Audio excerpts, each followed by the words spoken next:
really learn and challenge myself, and it's impossible for us to get too used to it, because one episode we're crying and having this big emotional breakdown. The next episode we're fighting people 4 or 5 times. We're doing fight scenes, and the next episode we are doing changing channels, and we're in an alternate universe getting Nutcracker and sunglasses, and so it's always new and challenging for myself and for Jensen, and it's fresh, and we're telling a cool story, but sometimes you don't know if the story is being enjoyed.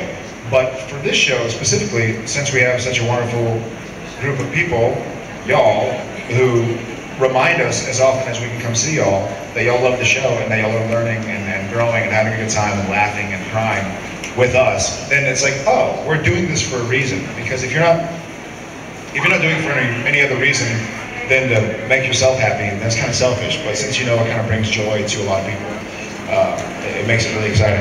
So, yeah, thank you so much.